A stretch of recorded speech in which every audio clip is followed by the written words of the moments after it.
राकेश और प्रीति दोनों अपने कमरे में पलंग पर सोए हुए थे। अचानक कमरे में किसी चीज के गिरने की आवाज आई तो प्रीति तुरंत जागकर इधर उधर देखने लगी। तभी उसे अंधेरे में चमकती हुई दो आंखें नजर आई जो धीरे धीरे उसकी ओर बढ़ रही थी।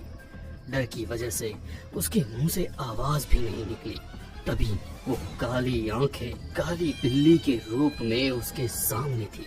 बिल्ली ने पास ही ड्रेसिंग टेबल पर रखी उसकी सिंदूर दानी फैला दी और कमरे से बाहर चली गई। प्रीति ने लाइट जलाकर देखा तो सिंदूर के पास कुछ उल्टे पैर बने हुए थे। बिल्ली के इस तरह के पैर कैसे हो सकते हैं? वो सोच ही रही थी कि अचानक राकेश जोर से चीखने लगा।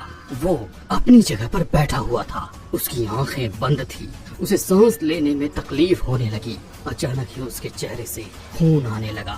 ऐसा लग रहा था जैसे किसी ने उसके चेहरे को पूरी तरह से नोच दिया हो।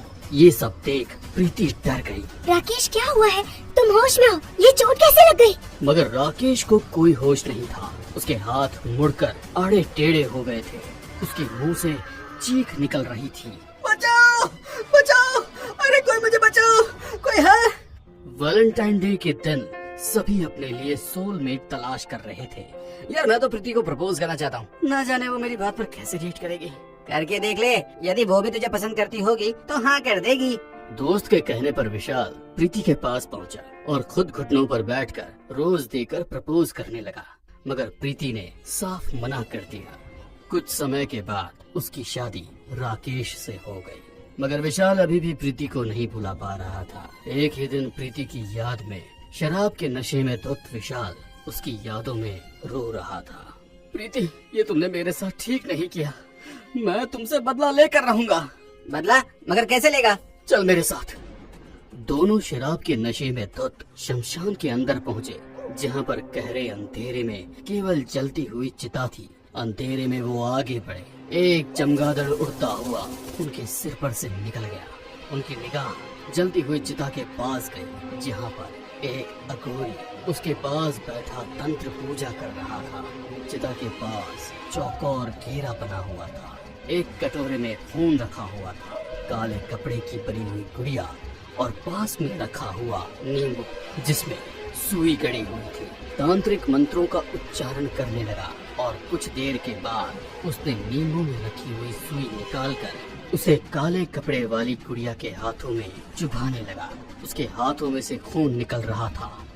ये देखकर तांत्रिक के चेहरे पर रहस्यमय मुस्कुराहट आ गई। कुछ देर तक वो उस गुड़िया के शरीर में जगह जगह सुई चुभा रहा था। जब वो सुई को चुभाता वहाँ से खून निकलना शुरू हो जाता। फिर उसने उस गुड़िया के हाथ पैर तोड़ दिए और गर्दन को मरोड़कर उस गुड़िया को जलती हुई चिता में डाल दिया। सारी क्रिया करने के बाद वो जब अपनी जगह से उठा तो विशाल ने उस तांत्रिक के पैर पकड़ दिए। दुष्ट, मेरे पैर छोड़ दे। मेरे पैर क्यों पकड़ रखे हैं तूने? मुझे आपकी मदद की जरूरत है। मदद? कैसी मदद चाहिए तुझे? मुझे काले जादू से अपने खोए हुए प्यार को वापस हासिल करना है। विशाल के मुंह से काले जादू की बात सुनकर तांत्रिक तेजी से अट्टहास करने लगा।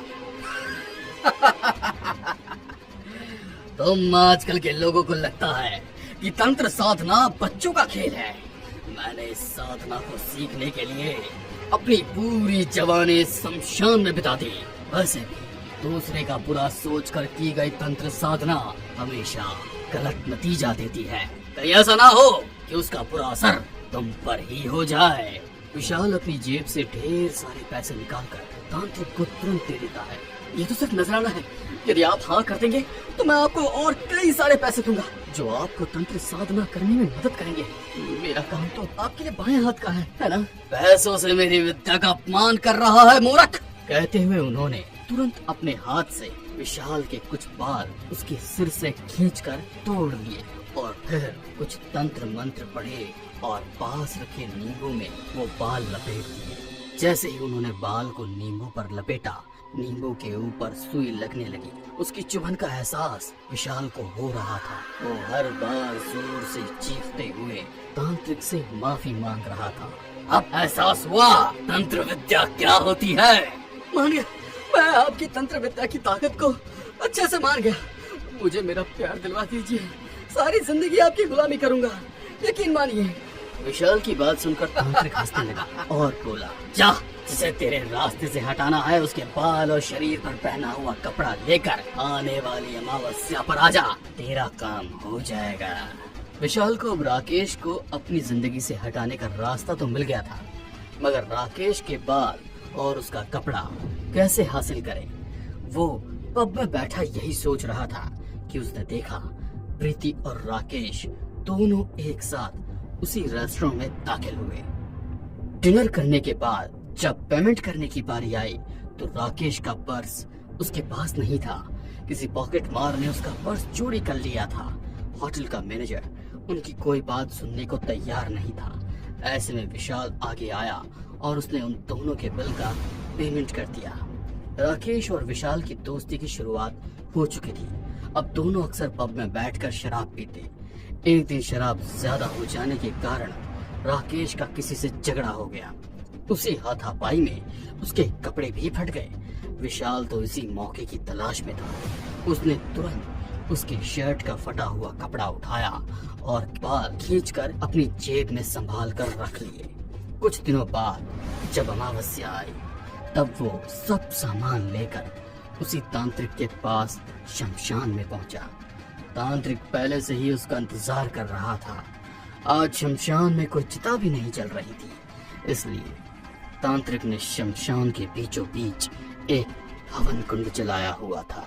हवन कुंड के आसपास काले जादू का पूरा सामान रखा हुआ था। जैसे ही उसने तांत्रिक को राकेश के बाल और कपड़े दिए, तांत्रिक ने काली गुड़िया उठाकर उस पर वो सारा सामान रख दिया। फिर पूजा के जरिए उस गुड़िया में राकेश की आत्मा को बुलाया और काले जादू के जरिए उन्होंने राकेश को मार दिया। आज विशाल बहुत खुश था क्योंकि राकेश के जाने के बाद उसका प्यार उसे मिल गया था। एक दिन विशाल किसी काम से बाहर गया था और प्रीति घर की सफाई कर रही थी। उसी समय उसे एक काले कपड़े की गुड़िया और काले जादू का सामान मिला। विशाल की कबर्ड में ये सब देखकर वो हैरान थी। उसके घर आते ही प्रीति कई सारे सवाल पूछने वाली थी, मगर उसके पहले ही उसकी एक सहेली अचानक से उसके घर आ गई और उसके हाथों में सारा सामान देखकर वो उससे कई सारे सवाल पूछने लगी। ये काले जादू का सामान तुम्हारे पास कैसे? कहीं तुम कोई गलत काम तो नहीं कर रही हो? कैसी बातें कर रही है तू? ये सब सामान विशाल का है। मैं खुद उसे सवाल पूछने वाली थी। विशाल का सामान? कहीं राकेश की मौत में विशाल का हाथ तो नहीं? कैसी बातें कर रही है? क्या कहना चाहती है तू? तू माने या ना माने, मगर मुझे यकीन है कि राकेश की मौत काले जादू से ही हुई है। विशाल तुझे कॉलेज के समय से चाहता था, हो ना हो उसी ने राकेश को अपने रास्ते से हटाया है। ये सुनकर प्रीति जोर जोर से रोने लगी।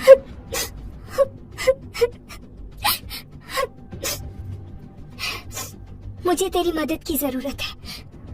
तू भी तो काले जादू के बारे में जानती है। मुझे राकेश की मौत का बदला लेना है। पागल मत बन।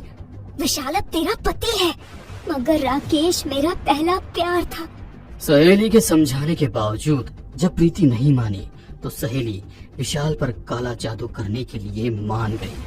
अमावस्या की रात को घर के तहखाने में दोनों ने काले कपड़े की गुड़िया की मदद से विशाल पर काला जादू किया।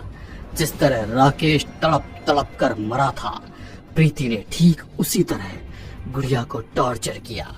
मरने के पहले विशाल की सारी हड्डियां मुड़ चुकी थी। हाथ पैर आड़े टेढ़े हो जाने के बाद प्रीति ने उस गुड़िया की गर्दन मरोड़ दी। विशाल सांस रुक जाने से मारा गया। बुरे काम का बुरा नतीजा।